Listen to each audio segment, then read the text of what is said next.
ओम नमो भगवते वासुदेवाय। बहुत ही पवित्र और दिव्य मंत्र से आज की इस विशेष कथा का आरंभ करते हैं। नमस्कार प्रिय दर्शकों, आप सभी का स्वागत है आपके अपने आध्यात्मिक चैनल ज्योतिष ज्योति में। आज हम बात करने जा रहे हैं 15 मार्च के दिन की विशेष ग्रह स्थिति और उसके प्रभाव के बारे में, विशेष रूप से मीन राशि के जातकों के लिए। सबसे पहले एक छोटी सी प्रार्थना और निवेदन है आप सभी से। यदि आप सच्चे मन से इस वीडियो को सुन रहे हैं तो नीचे कमेंट में अपने इष्ट देवता या कुल देवता का नाम अवश्य लिखें। ऐसा करने से आपकी सकारात्मक ऊर्जा जागृत होती है और ईश्वर का आशीर्वाद भी प्राप्त होता है। साथ ही इस वीडियो को लाइक करना बिल्कुल न भूलें, क्योंकि आपके एक लाइक से हमारी सकारात्मक ऊर्जा और बढ़ती है और ये ज्ञान अधिक लोगों तक पहुंचता है। अब ध्यान से सुनिए। 15 मार्च का दिन मीन राशि के लिए सामान्य दिन नहीं है। इस दिन ग्रहों की चाल कुछ ऐसी बन रही है कि आपकी कुंडली के कई भावों में गहरे परिवर्तन के संकेत दिखाई दे रहे हैं। आपकी राशि का स्वामी गुरु ग्रह इस समय आपके भाग्य भाव को विशेष दृष्टि से देख रहा है। जब गुरु की दृष्टि भाग्य स्थान पर पड़ती है तो व्यक्ति के जीवन में ऐसे संकेत आने लगते हैं जो साधारण नहीं होते। परंतु यहाँ एक बात आपको बहुत ध्यान से समझनी होगी। इस समय आपकी कुंडली के अष्टम भाव में एक सूक्ष्म अशुभ कंपन भी बन रहा है। कई बार ऐसा योग बनता है जब व्यक्ति को ऐसा महसूस होता है कि जैसे कोई अदृश्य बाधा उसके कामों को रोक रही है। आप चाहे कितना भी प्रयास करें, कुछ कार्य अचानक रुक जाते हैं या फिर किसी की नज़र, किसी की ईर्ष्या या नकारात्मक ऊर्जा का प्रभाव महसूस होने लगता है। कई मीन राशि के जातकों को 15 मार्च के आसपास ऐसा अनुभव हो सकता है कि घर में बिना कारण तनाव बढ़ रहा है या रात के समय अजीब अजीब सपने आने लगते हैं। कुछ लोग ये भी महसूस कर सकते हैं कि जैसे कोई ऊर्जा उनके आत्मविश्वास को कम करने की कोशिश कर रही है। ज्योतिष की दृष्टि से इसे कभी-कभी नकारात्मक तांत्रिक प्रभाव या काली शक्ति की दृष्टि भी कहा जाता है। लेकिन घबराइए मत, ज्योतिष केवल डराने के लिए नहीं होता, बल्कि समाधान देने के लिए होता है।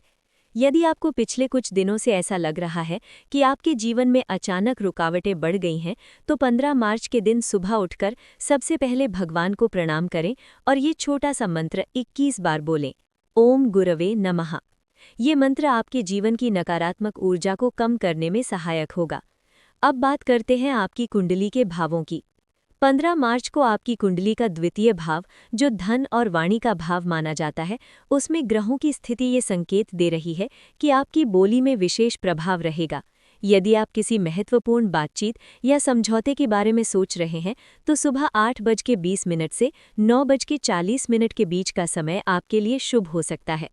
लेकिन ध्यान रखिए, उस दिन राहु काल लगभग सुबह 9 बजे के बाद का समय प्रभावित कर सकता है। उस अवधि में कोई भी बड़ा निर्णय लेने से बचना बेहतर रहेगा। इसी तरह यमगंड काल भी कुछ समय के लिए कार्यों में बाधा उत्पन्न कर सकता है, इसलिए उस समय केवल साधारण कार्य ही करें। अब मैं आपको एक छोटी सी प्रेरणादायक कथा सुनाता हूँ।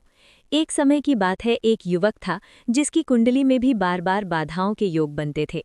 हर काम के पहले कोई न कोई समस्या आ जाती थी। एक दिन वो एक संत के पास गया और बोला, गुरुदेव, मेरी किस्मत इतनी कमज़ोर क्यों है? संत मुस्कुराए और बोले, किस्मत कमज़ोर नहीं होती, विश्वास कमज़ोर होता है। जब तक तुम अपने मन में ये मानते रहोगे कि तुम हार सकते हो, तब तक ग्रह भी तुम्हारी परीक्षा लेते रहेंगे। उस युवक ने उसी दिन से प्रतिदिन प्रार्थना और सकारात्मक सोच को अपना नियम बना लिया। कुछ ही महीनों में उसके जीवन में ऐसे परिवर्तन आए कि लोग उसे देखकर आश्चर्य करने लगे। ठीक यही संदेश मीन राशि के लिए भी है। 15 मार्च का दिन आपको ये याद दिलाने आया है कि जीवन में शक्ति बाहर नहीं, आपके भीतर होती है। अब प्रेम और विवाह के विषय में भी एक महत्वपूर्ण संकेत दिखाई दे रहा है। यदि आपकी कुंडली में विवाह का योग चल रहा है, तो इस समय शुक्र ग्रह की सूक्ष्म दृष्टि आपके सप्तम भाव को प्रभावित कर रही है। इसका अर्थ है कि कई लोगों के जीवन में प्रेम संबंधों को लेकर कोई महत्वपूर्ण बातचीत हो सकती है।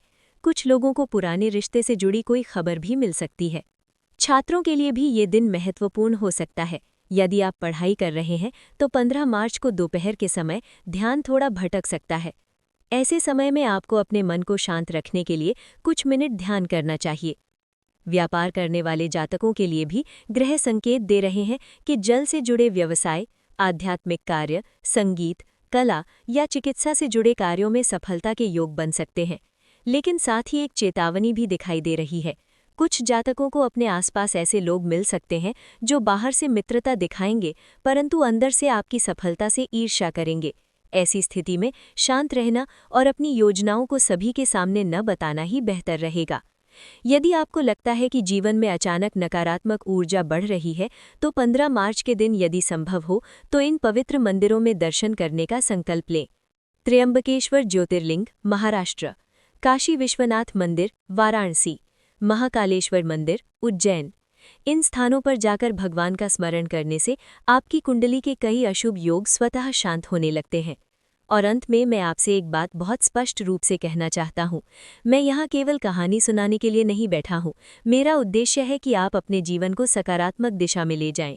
हर सुबह उठकर अपने आप से ये अवश्य कहें, मैं अपने जीवन में जो भी लक्ष्य चाहता हूँ उसे प्राप्त कर सकता हूँ, ईश्वर मेरे साथ है। जब आप इस प्रकार के सकारात्मक संकल्प लेते हैं तो आपकी कुंडली के ग्रह भी धीरे धीरे आपके पक्ष में आने लगते हैं। इसलिए 15 मार्च का दिन आपके लिए एक संकेत है, डरने का नहीं, जागने का, रुकने का नहीं, आगे बढ़ने का, और ये याद रखने का कि आपके जीवन में जो भी शक्ति है वो आपके भीतर ही है।